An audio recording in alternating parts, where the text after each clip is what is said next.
Hi, a pleasant good morning, and it is great to be back with you right here on Q100.7 FM.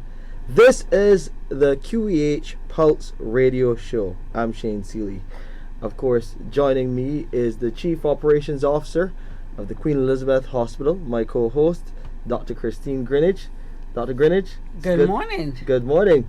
Good morning to Barbados. Good morning, everyone. Yeah, good to be back in both ways. Good to be back with the radio show on Q, and good to be back at CBC for the second time for the morning. Yes. Because we were here, of course, on Morning Barbados earlier, promoting the show, just letting Barbadians know that we'll be back. And of course, we had a good season one. Season one is available on our website. That's www.qhconnect.com. You can go there and you will see the pulse, and you click and you can find all of those episodes from the first season that we were here on CBC Q100.7 FM, and now we're doing season 2.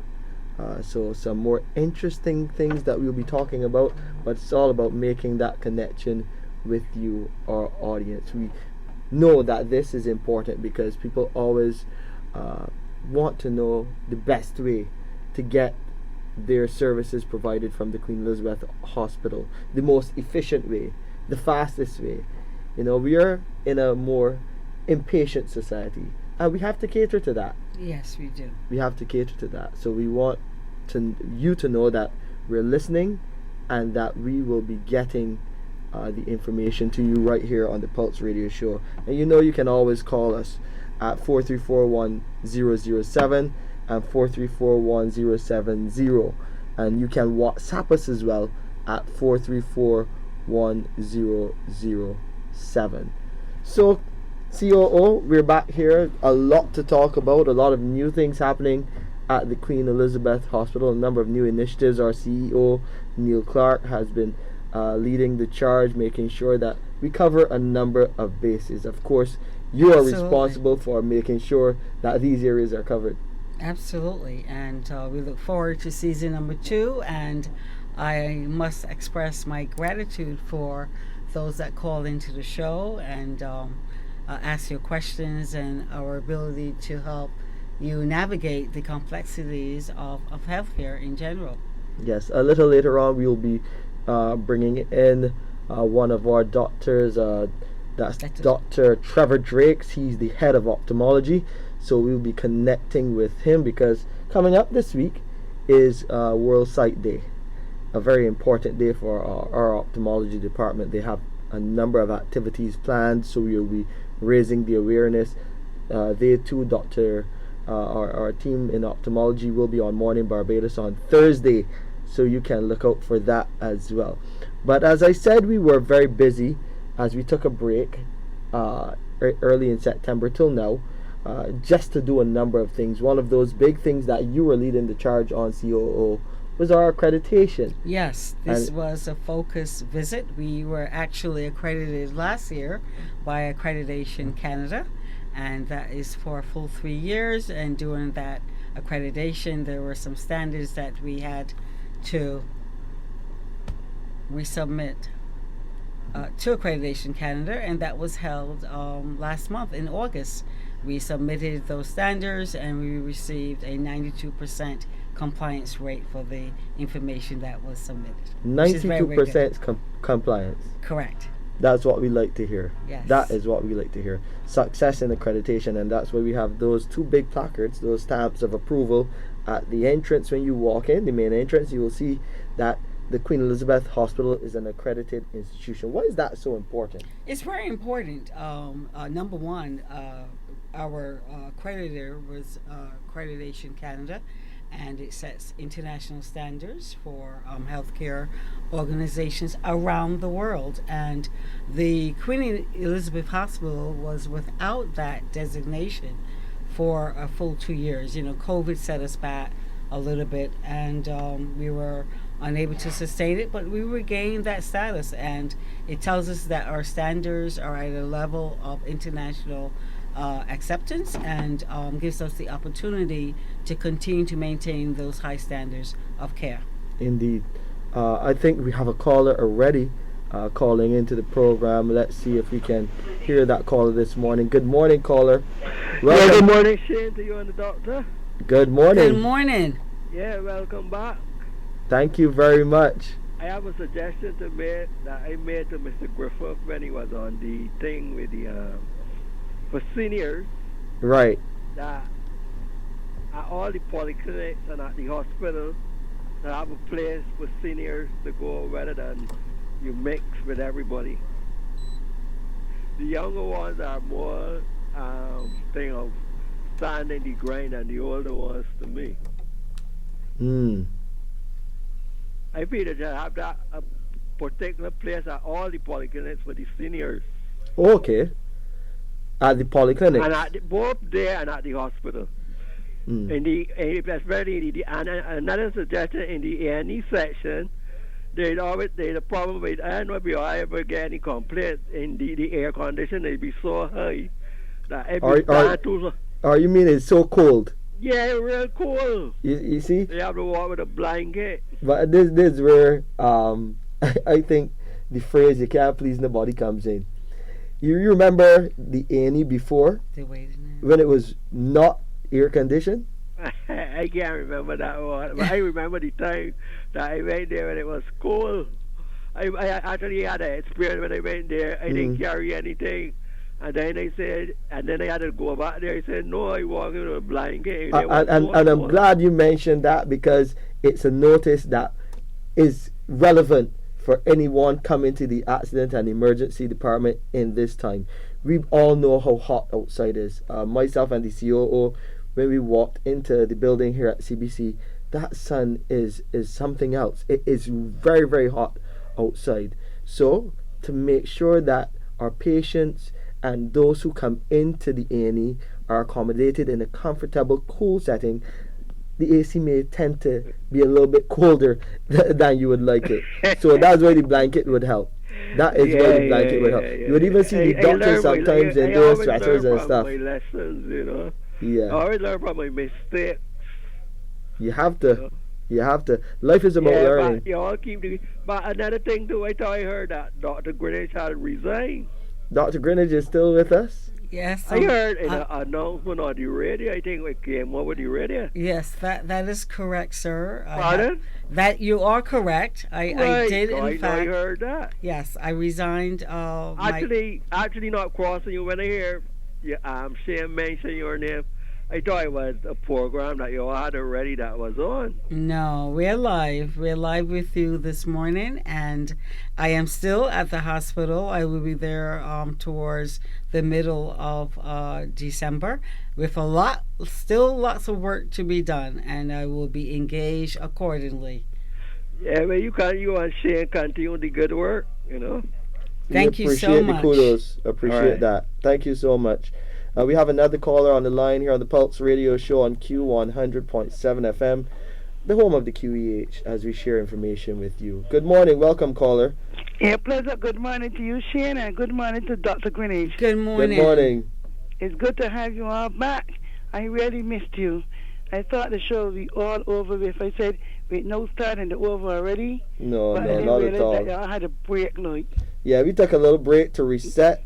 Yeah. You know, do a number of things. We had a number of projects happening at the hospital that we wanted to complete, a number of new things coming into A&E and other departments, so that when we come back on air, that we have, you know, a progress update to share with all of those who are very concerned about our hospital. It's all about improving our hospital. Yes, kind of younger people, y'all went and read and come again. Yes. Yeah, come again, yeah.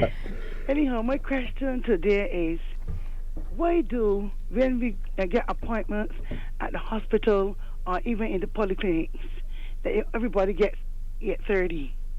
Now, some of us will leave home for 6 o'clock because of traffic coming from St. Philip or from far distance like St. John, so you can leave home at 6 o'clock because you want to get there early to put in your card because it's 8:30 appointment.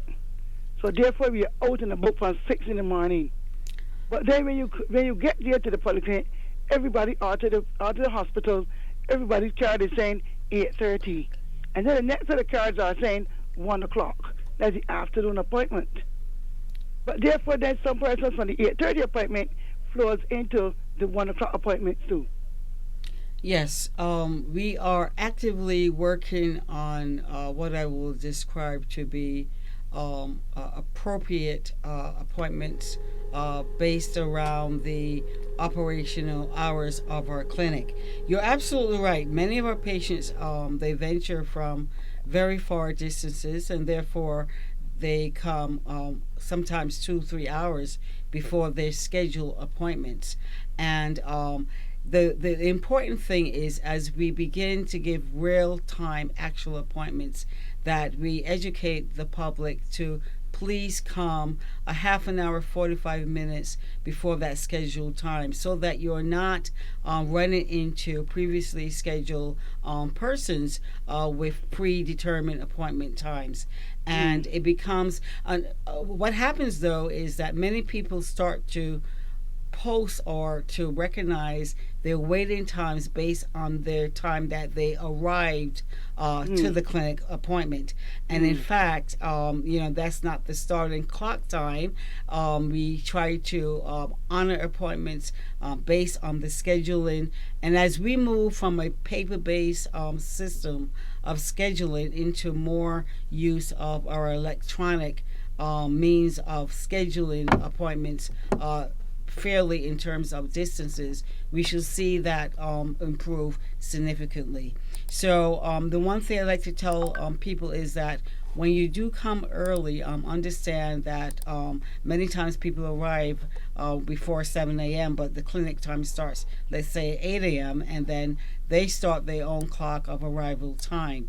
And be safe. I tell folks, make sure that you travel with water and or food, especially if you're diabetic, that you eat before you come. So these are all factors that will tend to really add to the experience of our patients in our multiple clinics. Because they were saying, like, suppose you had, say, 100 persons a clinic for morning, say 8:30, same for 8:30. You said, I say you could save them out in, like, say 8:30. Then get a net set coming in for 10:30. A net set's coming in for around 11:30. Set at the 12. Yes. So it's to make room for the 1 o'clock persons when they come, because they can tend to come and mix now with the morning patients. Correct. And you get a kind of going back and forth business. Another thing I had to explain to a patient is that we may be here early, but that don't mean that our doctor is here at the same time. Correct. So if you see someone going in before us that came after us, that is because their doctor is here already. Yes, you are absolutely correct. And another factor is that the actual arrival time of people sometimes is a good hour and a half, maybe 2 hours even before the scheduled appointments. Yes. Yes. So then I said to them sometimes too, don't forget that some of these doctors too do go into the theater. So they may be in the theater and have a little time like to in the theater, because they can't really rush into the theater because you're dealing with somebody that is not even aware of what's going on. So you have to wait until that person comes. So I always tell them, I don't know how about them, but I know about me. I pack my bag to go to clinic when I'm going out. I take my water, I take my apple, I take my biscuits or something like that, glue. So I'm Hunger Smart, because I say, look, we go to a picnic and we leave home at the 9 o'clock, 9:30, the 9:30 sharp, and we leave it to go to River Bay, Fort Stone, all about. And we go down there, and when they say, time for us to go home, the bus start, the bloody horn, for 6 o'clock, everybody getting vest. We are going home so early. You're going on back already.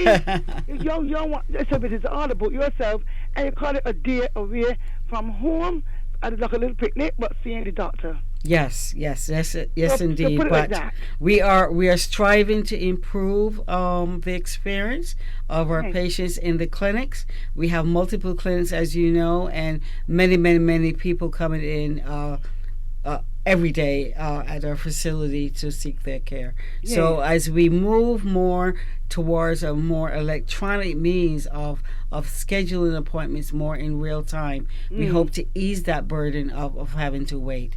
Okay. Yes, but you're absolutely right. And I like what you're doing in packing your little goodie bag when you Goodie come bag for the to the clinic. I like the apple Yes, and I yes. like the water. All healthy. Yes. I like the apple and the water. Keep hydrated in Yes. this hot sun. It's very hot. And Wow. although it's so hot, something the clinic is very cold is right, because I had an elderly lady last week and she said she felt so cold she could do the blanket. So I know next time when she comes to clinic she'll be walking with her cardigan. We do not want our patients to be hot like how the outside is. No. We want you to be as comfortable as possible, and if that Possible. means you bring a little blanket, Yes. so You know? a little jacket.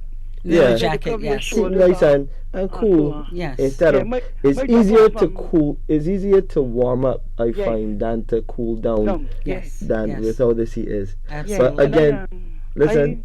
I just had my drop off just now. Mm. Just drop off my drops on Oh. the Medication delivery Medication service. delivery. Yes. Excellent. We Yes, salute you. I appreciate that so much, yeah.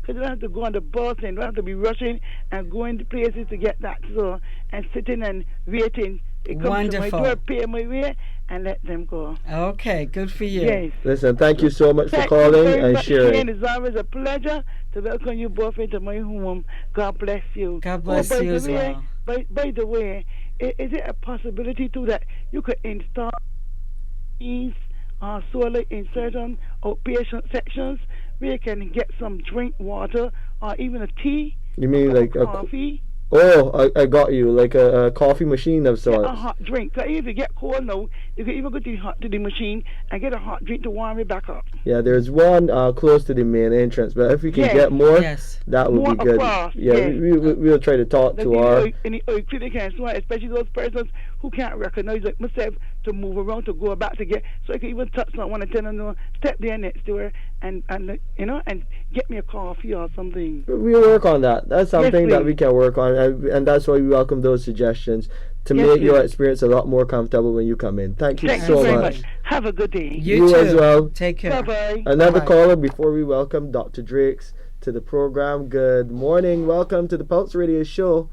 Hello, good morning. Hi, good morning. How are you doing? Good morning. Mr. Seeley. Good morning, Dr. Drakes. You say God Drakes. Dr. Greenwich is here right now. Dr. Drakes from ophthalmology is joining us shortly. I have a question. I would like some answer. I would like to see if you could answer it for me, please. Now, one go to the polyclinic, and they give you a form to fill, to take to the hospital to get your blood test taken, right? Draw, or whatever we might call it. So that's normally called a referral. Right, Yeah. You right. get a for blood referral work. letter. Mm-hmm. Well, anyhow, then they say, now when you phone up to make an appointment, they say the doctor at the polyclinic will have to give you a letter. But the doctor at the polyclinic, the only thing that I didn't know about that you have to get a letter from them along with the form. One time you didn't have to do that, so is that right or wrong? You going to sleep? Or give us the scenario again so that we can clearly understand what you're saying, because we understand that you're getting a referral form to bring from the polyclinic to the hospital For To blood get work. your For blood blood work. drawn, to take your blood. right. Okay. So when you get there or when you ring up to make the appointment and you tell them all the details that you have the form from the polyclinic, they're saying to you, you have to bring a letter as well. So I want to know why you have to take a letter if the doctor at the polyclinic didn't know that they will have to give you a letter. This is something we will have to look into. Absolutely. What you can do is leave your details with the producer so that we can better ascertain some information for you to find out what exactly happened in that instance. So leave your information with the producer, and we will take that and we will get back to you. Okay, thank you kindly. Have a good day. God continue to bless you all and what you're doing and give you peace of mind like everybody else out there that want peace of mind. Telling me Thank you so peace of much. mind is what we all need Yes. in these times. Let's go to the phone lines again. We have the calls coming fast and furious. Good morning, caller. Welcome to the Pulse Radio Show. Okay. So we seem to have lost that caller. All right, so let's get back to the schedule, COO, because those calls. Dr. Drakes, is he? Yeah, Dr. Drakes is he's supposed to be joining us very shortly. He's actually in clinic now, so he's going to just break for a bit, and spend some time with us here on the radio show so that he can tell us a bit more about what is planned and how we are doing our outreach during this week, especially coming on to World Sight Day, which is on Thursday. Now, philanthropy, people have been very kind to the hospital over the last 2 years or so. So kind that we have now received a CT scanner Yes, sir. for the accident and emergency department. You Absolutely. mentioned that this morning Yes. on Morning Barbados. That's a game changer It really once is. it gets up and running. Absolutely, and philanthropy has done an outstanding job in the last year. Just about a year or so ago, fiscal year 22 into 23, we had just about $800,000 of donations in that 1 year, and 2022 to 23. yes, and Okay. from 23 up into the first 9 months of fiscal year 23 to 24, our donations capped over $3 million. So we are so proud of the work from philanthropy. And that was a little resetting of priorities and actually engaging more with the diaspora and many international organizations as well as local organizations that really donated towards the care and the equipment at the Queen Elizabeth Hospital. But the CAT scan will be installed in the A&E, which is going to be a big game changer in terms of the waiting times associated with getting CT specific type of tests. Very, very important, for example, in patients who may be coming in possible rule out strokes, where we can get timely access to get that CT scan of the brain done so that we can determine whether or not we can do advanced therapy to help minimize the residual effects of a stroke. So that is, we're looking forward to that installation. It's physically here. We're looking at the outfitting of it, and we look forward to great improvement in terms of that radiological test. Back to the phone lines again. Welcome, caller, to the Pulse Radio Show. What's your question or comment? Good morning to you. Good morning. I'd like to find out if there are changes when it comes to the appointment system. I can't come in person mainly because I can't walk, so I'm unable to get the disability bus to bring me. But when I try to call to make an appointment, no one answers, and this is months. So I've been missing out on my appointments. Okay. Because I've called and when the operators answer, and I explained to them, they say, okay, I'll give you another line that you can get the actual person. And then then the phone picks up and then it puts down. Okay, so I've been doing this now for months.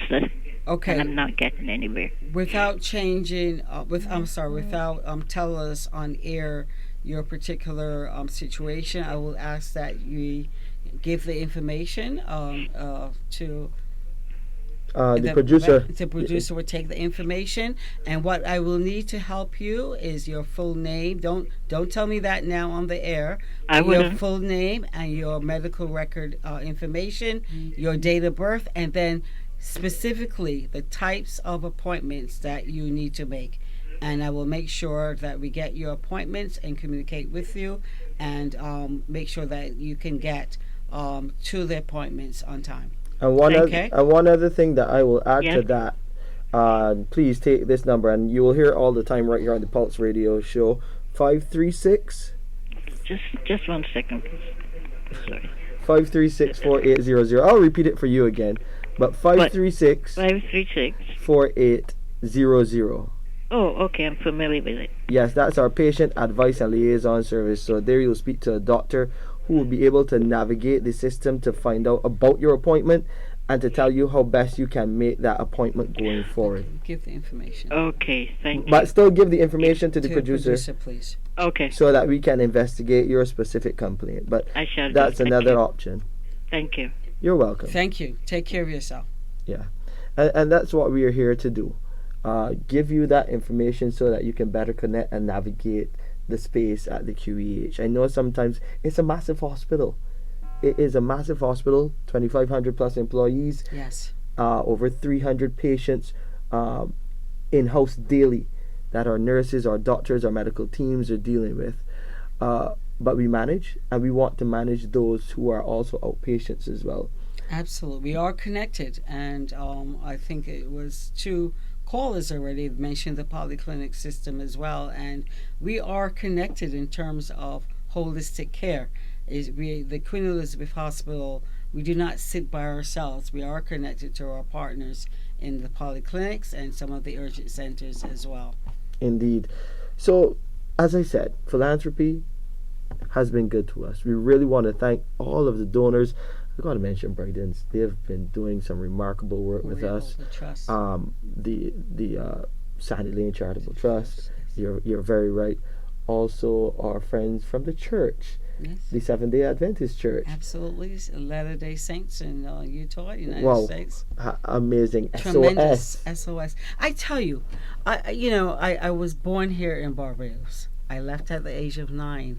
I went to New York with my parents, and I can tell you, Bajans around the world love their Barbados. Telling me. And there are lots and lots of people from smaller scales who are willing to give.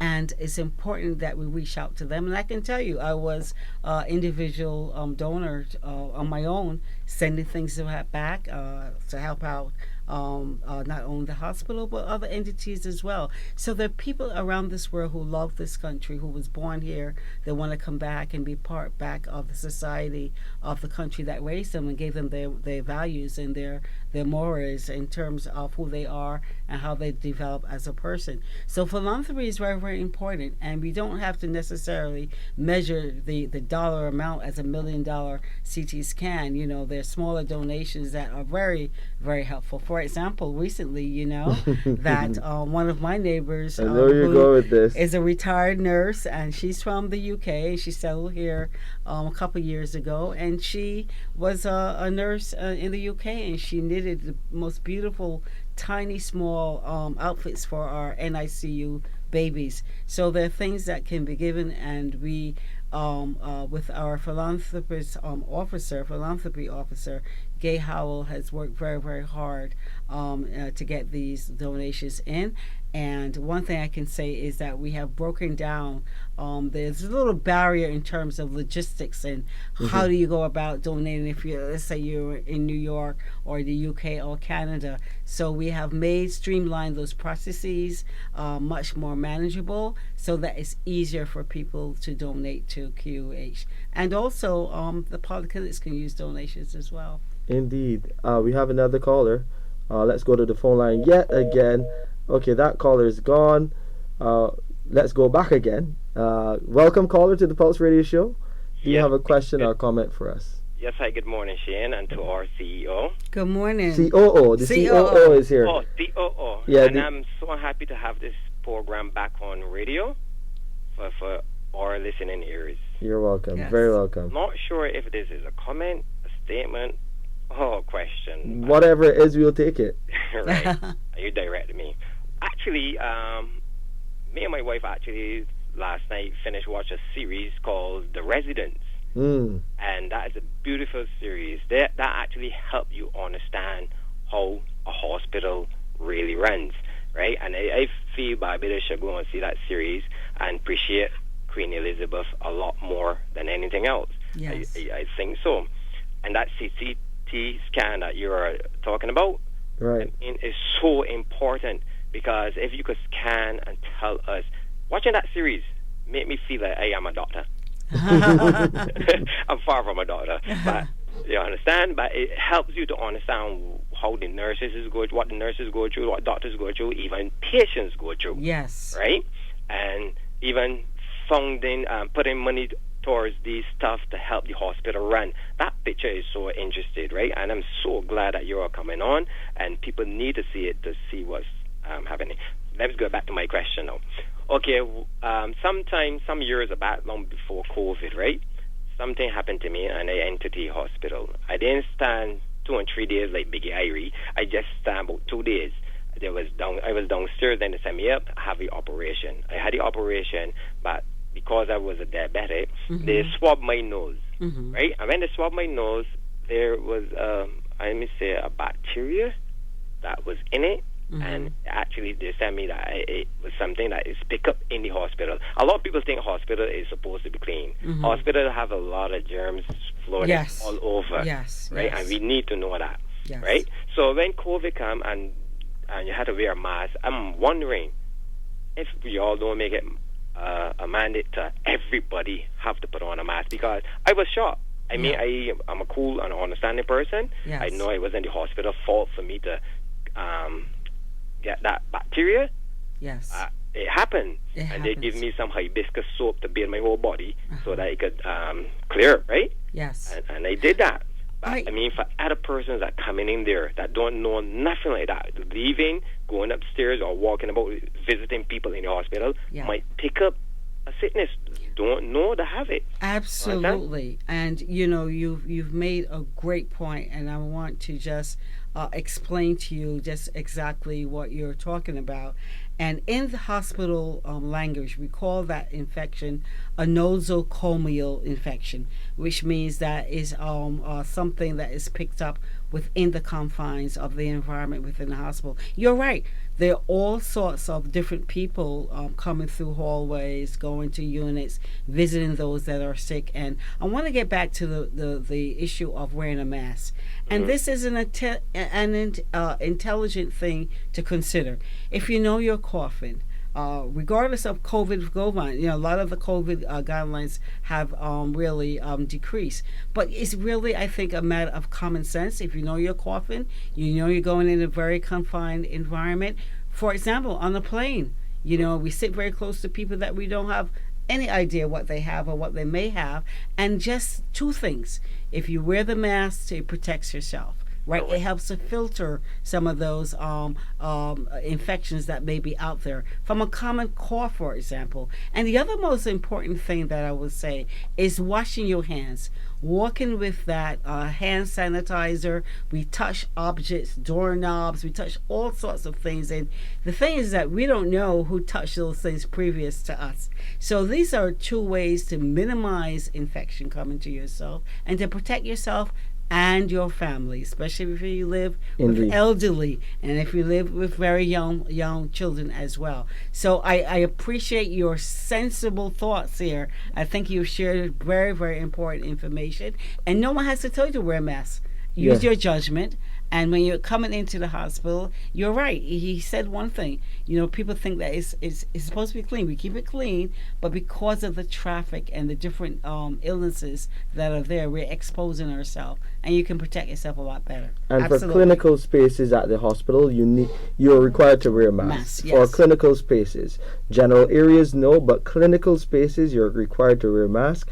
And we urge people generally, you know, for your own protection, and as the CEO said, it would be sensible when you're coming in the hospital, you can wear a mask from the entrance, so that then you wouldn't just have to pull it out when you enter the clinical space. Okay, and thank you. That's all I want to get over. No problem. We thank you.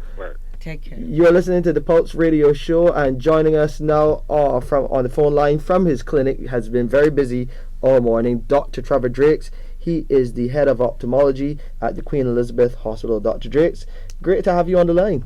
Good morning, Dr. Good morning. Drakes. Thanks for having me. Always appreciate your time. We know that you've been very busy, but you have a busy week. And I know World Sight Day on Thursday will be a hectic day as well. Talk about what ophthalmology has been doing around this day and in preparation for this day. This is really big for you and your team. Okay, so World Sight Day, as you said, is scheduled to be celebrated on Thursday. We actually have a number of activities for the week. So starting tomorrow, we are actually doing a lunchtime lecture, which is probably more for in-house in the hospital itself. On Wednesday, we have a captive audience of parents and children. So we are actually going to be doing 2 talks. Then it has to do with the importance of having your children's eyes checked, and the other one will be coping with the child who has an eye problem. On Thursday, which is really World Sight Day, We have invited, I think we have close to 100 secondary school students who will pass through the clinic between the hours of 1 and possibly 3:30, and we will expose them to what we actually do in the eye clinic. We will also talk to them about what we could consider as good ocular practices or good eye practices for maintaining your eye health. And they will also be given some giveaways to sort of remember the time and the occasion that they actually passed through the eye clinic. During this week, we're also going to be assisted by the Lions, and if anyone is aware of what the Lions have done and have done for a number of years and continue to do, is they are very interested in people who are visually challenged or visually impaired, and they're going to be assisting us on Thursday afternoon. They are also probably going to make a small donation to assist the eye department in continuing to give good eye care to the public of Barbados. A full agenda, a full slate of events and activities. Of course, it's all about building and raising awareness. Why, for you as head of department, is this so important in terms of what Barbadians know about their eyes and eye care and ophthalmology in general? Okay. So this year, the focus is on children again. I don't know how many people can remember from last year that the focus was children, but the focus again this year is on children. And that has to do with children. And the theme is Children Love Your Eyes. So that's why our focus is on children and young people. And young people being the future of our nation, it's very important that they actually look after their eyes, because if they can't see or they're visually impaired, then it prevents them sometimes, in some occasions, from reaching their full potential. What we do know is that if you actually do, in fact, get screening done, that 50% of those cases where people end up, I'll use the term blind loosely, a lot of that 50% or half of those cases can be prevented with early diagnosis and treatment. But in addition to that, we're also going to be talking about proper eye practices. Since COVID and the world has become largely closed, where your world is available on your device, where a lot of teaching has gone on devices, we've actually noticed that there's been a tremendous increase in the amount of short-sightedness. Yes. Not necessarily in Barbados, but worldwide. Yes. And what has been found and what has been thought to be due to is because everything is so close that you spend so much time on your devices that those people who are at risk, which will be the children whose eyes are still growing and still developing and changing, they're the ones at highest risk. So part of the campaign will be to encourage them not to spend so much time on the devices, to be disciplined, to take breaks, to go outside and play just like how, my generation spent a lot of time on the outside. And we need to encourage that again, get them to go outside, appreciate what is on the outside, because that running around on the outside, believe it or not, in addition to keeping you fit, also reduces, your dependence on glasses, it reduces how severe your short-sightedness gets. So we're going to be encouraging that type of behavior. And it also helps to address another big problem, COO, which that is plaguing Barbados, these chronic non-communicable diseases, which also affect the eye. Yes, absolutely, especially they do. Diabetes, for example, retinopathy, high blood pressure as well. And I think that Dr. Drake's touched on something, that everybody's into devices. Mm-hmm. Everybody's on a cell phone and staring at it for hours and continuously. And and I'm glad that he mentioned that, because the very young, as well as the elderly, we're using these devices, not even being aware of the effect that is happening on our eyes. Mm-hmm. So there's something I'm sure Dr. Drake's will touch on. It's called the 20-20-20 rule to correct ourselves in terms of the length of time that we spend on these devices. For every 20 minutes, look at some object 20 feet away for about 20 seconds to keep your eyes reaccommodating to distance, and he mentioned nearsightedness and all of that. So this is a very important week for ophthalmology. I'm so proud of the ophthalmology team at the Queen Elizabeth Hospital. They really, really are very, very busy. For example, cataracts and glaucoma, and they treat so many, many patients. And I'm glad that this week we will be highlighting on some of the prevention in terms of what people can do. Dr. Drakes, I observe that I don't see a lot of folks wearing sunglasses here in Barbados, and you would think that it's almost like something that everybody should be second wearing. nature. It should be second nature, and those that tend to wear are often, many times, visitors or foreigners. But that's something I think there's a little dialogue that we need to advocate for people outside wearing sunglasses. Our sun is very, very strong here. The UV, ultraviolet rays are harmful to eyes, and we can help to shield and protect our eyes just by wearing a good pair of sunglasses. And you should look for that. Yes. That is correct. That we should be encouraging people to actually have UV protection, and it's certainly something that is taught or talked about, but it's not very common. But we hope that with future and continued education, that people would realize the importance. Yes. Because not only shade, but also hats. Yes. So floppy hats, caps, not caps. We're in fashionable wear with the cap with the peak back, but with the peak facing forward. For those who actually spend lots of time out in the sun, broad floppy hats, wide hats. So yes, that you have touched on a very important subject, but for this week we are actually going to be focused on our children. Beautiful. And I thought it was very important that we should actually highlight that, because the whole aim of the campaign is to ensure that each and every single child in Barbados has had their eyes checked. Yes. And really and truly, there isn't an excuse, because the school's eye clinic has been in existence for many years, and while that had a limited referral, you had to be referred to that clinic. Over the last year, we've made it possible as an eye team where every child in Barbados can be screened. Right now, we have expanded that to include those who are pre-secondary school, and we are also running a campaign at this point in time where those who are preschool, the very young ones, can also have their eyes screened. And these screens are done at the polyclinic. So parents can make those appointments and have their children's eyes screened. Yeah. And if we continue that way, then we can be assured that all of our young people would have had their eyes screened. Those who need to be encouraged to wear glasses will get their glasses. And those who have more advanced problems which require a different level of intervention can then be referred to the hospital and seen there. So the hope is that with this campaign and continuing outreach, that we will cover all of our children. Yes. So that we can look after our future. Absolutely. Indeed.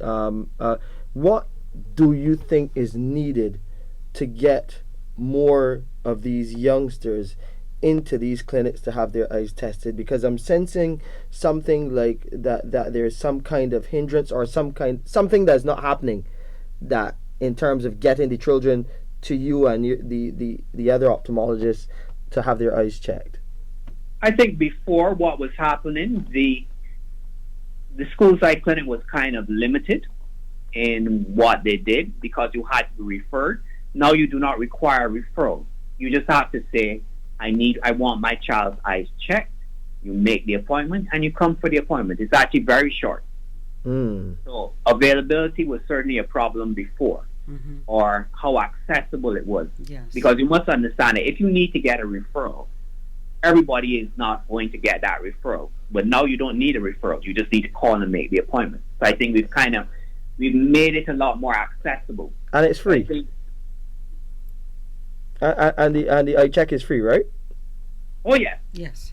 Exactly. I mean, in the public sector, all eye care is free at the point of delivery. It's not. What I don't want people to believe, though, however, is that there's not a cost attached to it. It actually costs us, the taxpayers, the people of Barbados, quite a lot to deliver this service. But for anyone who wants the service and they're coming to the public system, it's free at the point of delivery.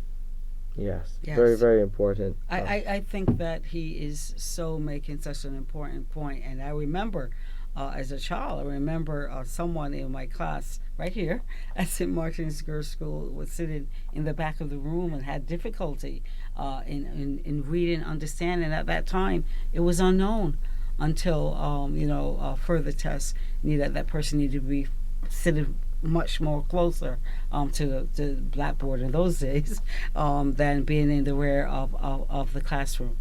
Indeed.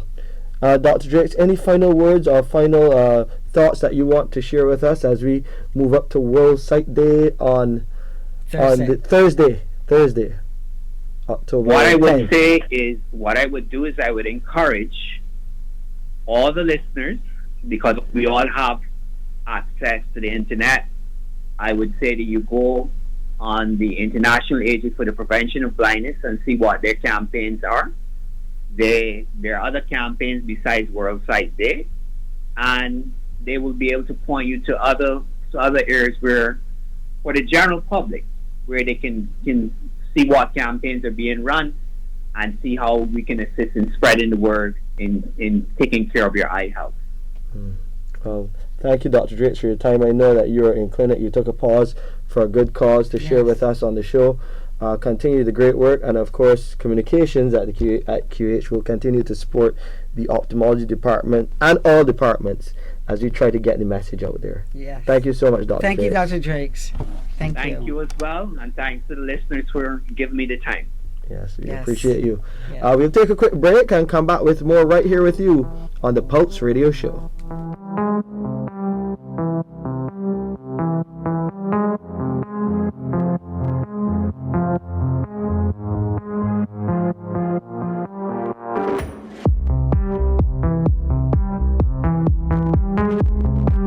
For all your medical supply needs, visit MedSafe Medical Supplies Limited. We offer a wide range of products including wheelchairs, walkers, canes, crutches, blood pressure machines, stethoscopes, and so much more. Conveniently located on Gemmett's Lane, just a 2-minute walk from the Queen Elizabeth Hospital. And for your convenience, we deliver free to the QEH. Open Monday to Saturday, 8:30 a.m. to 5:30 p.m. Call us at 624-7542. MedSafe Medical Supplies Limited, your trusted source for medical essentials.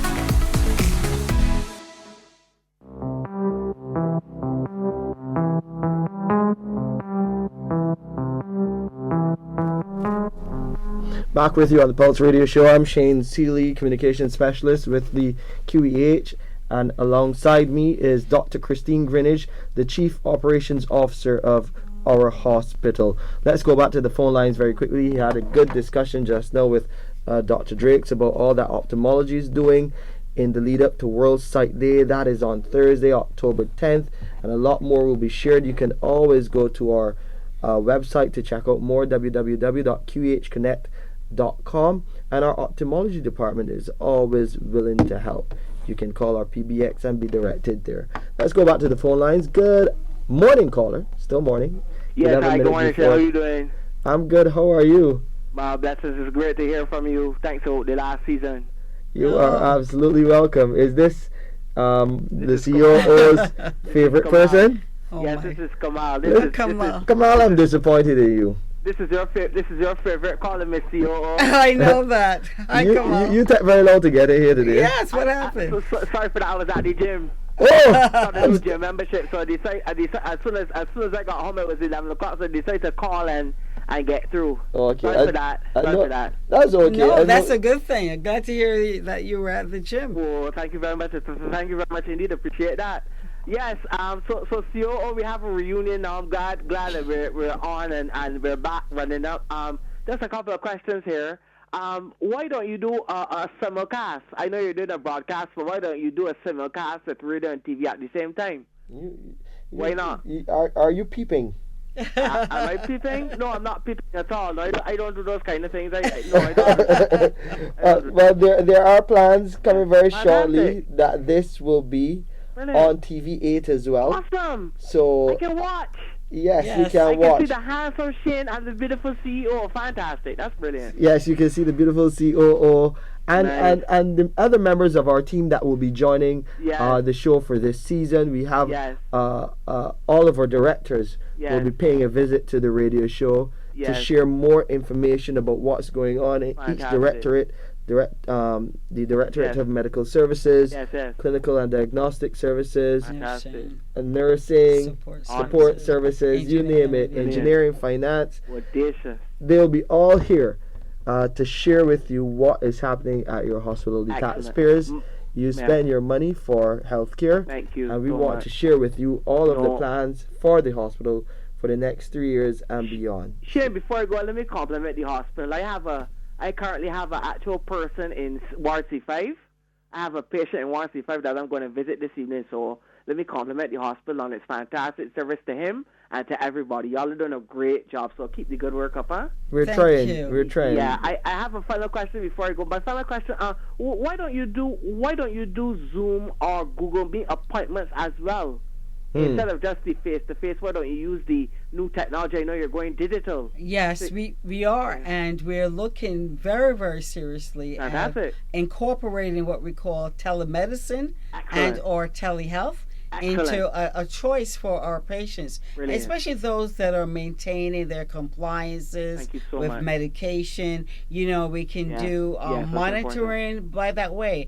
And yes, that is 21st century care delivery as well, and keeping patients safely at home, connecting with their providers, and also being able to look at, for example, weight gain, blood pressure screenings, etc., using telehealth/telemedicine. Yes, and finally, before I go, I'm coming there on Thursday, the 10th of October, to your mental health session that you're having. I'm coming there in the lounge there of the QEH. Right. I'm coming there from 10 till 2, so I'll come and shout you, Shane. I'll come and give you a shout. That's And no you too, problem. CEO. Okay. All the best. Bye-bye. Have All a right, good day. take care. See you Bye-bye. then. Thanks. Bye-bye. See you then. Yes, we do have a seminar being hosted by nursing. The nursing Yes. team is really observing Mental Mental Health Health Day. Month. Busy And, month. Yeah, busy month. So from 10 to 2, we will have that seminar, and all are invited as far as I understand. So we have WordSight and we have mental health, and I want to talk about one thing that really is something that we are really honing in on more and more, and that is the month of October being breast cancer awareness month as well. So there's a lot of focus in this month of October, but we need to mention breast cancer awareness. Women, of course, usually, but also want to emphasize men as well, and knowing how to do your self-examinations, but coming in for that routine mammogram, knowing how to look for signs and symptoms of such. And we want to keep that at the forefront of the month of October. They walked for the cause yesterday, and Walk they're for the pink. cause, yes. An army of walkers in the cancer fight. That's the headline on the Daily Nation. Let's go to the next caller on the phone lines. Good morning, caller. Welcome to the Pulse Radio Show. Good morning, peace be unto each and everyone. I just want to say good morning to the doctor who was just on. Thanks. Yes, Dr. Drakes. Thanks, right, Dr. Drakes. My daughter, I have 2 grandsons who are visually impaired. Wow. And I want to say thanks to the teacher. I can't remember the school. No, sometimes when I call you so excited you forgot. The school I just say Michael's Rare Art and Literature Laureate Nehemiah. George Lamming Right. Primary. Yes, and it was the teacher who first found out that they had eye problems, and I want to thank the optometry department at QEH who looked after, and my daughter always speak about Dr. Drakes. Dr. Drakes, thank you so much. Yes. She always speak well of Dr. Drakes. And I call because I am glad that you all, I want to thank donors and whoever helped donate the CT scan. The next thing I would like to see, and again keep speaking about it, I don't care who don't want to hear me, an MRI machine. You need an MRI machine. You need one at the hospital, even if you have to pay something, because there's a lot of people who cannot afford to have been there. And I know, as I said this morning, I read a quote. No one can tell you how to, how you should tie your shoelace and how it feels. So who feels it, as Bob Marley said, knows it. So that is the next thing I will see, and I hope that good things will continue to be at QEH. Good program. Glad to be listening. I want to say good morning to my doctors, Dr. Gill and Dr. Bernstein and all the others. Goodly doctors there and the staff. Thank you very much. Thank you, ma'am. Thank you. Have a great day. We appreciate the greetings and for sure the well wishes to all of the medical team there at the Queen Elizabeth Hospital. The team works together, and the team has been working around the clock to make sure that we bring premium care. I always say we are not perfect. No, we are not. We're all human, but we're trying our best to make sure that you get the care that you require when you come through our doors at the QEH. 60 years old, we are celebrating our 60th anniversary, and we have a lot to celebrate. We have a lot to celebrate, the highs and the lows. Yes. But we celebrate as a nation, we celebrate as a people, and the Queen Elizabeth Hospital is the hospital for all Barbadians. You can be assured that when you come through those doors, the first thing to do is to make sure that you are okay, and if you're not, we're going to try to get you back there. Absolutely. We strive for that every single day. That's our mantra. We have a number of other things to speak about on this list, but our time is short. So one thing I would mention, the Prime Minister recently announced that we'll be getting more staff. We'll be getting more staff for the A&E and across other clinical areas. Nurses. So we're getting some more nurses and more nursing specialists. Yes. And doctors. Absolutely. The Prime Minister has really kept her word, and I want to mention also our great Minister of Health, Dr. Jerome Walcott, as well. And we will be getting critical specialty staff in the areas that we need to expand and ensure that our services are timely and efficient, namely our A&E. Our team just came back from the country of Ghana, and we have secured dozens of nurses that will be assigned to these critical areas, such as the OT, of course the A&E, medical surgical nursing, also in our pediatric maternal child health division as well.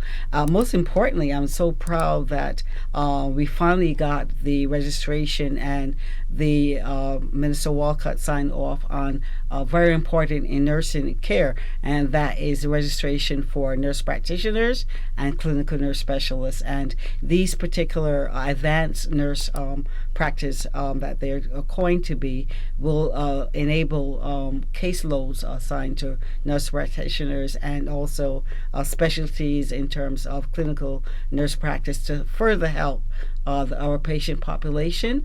And we look forward to, as we implement the new scope of practice for nurse practitioners, will be very, very critical and timely. And timely indeed. Yes. Timely is what we are working on in all departments. The patient relations department is one of those that has been really pushing the envelope in terms of making sure that when people call, that they get care, and they're sending a reminder as well. They want, as part of the commitment to improving service for all of our patients, they're inviting you and your families to help keep your personal records up to date. So please call 536-4800 if you have had any changes recently. Let's put that in the system so that we can better cater to you. We'll be talking more about that in the weeks to come, and we will have some big news next week as we welcome the CEO. He will be talking about the new strategy for the hospital. You will not want to miss that. Of course, the CEO and myself will be here again as we take you along this journey of Season 2 for the Pulse Radio Show. I'm Shane Seeley.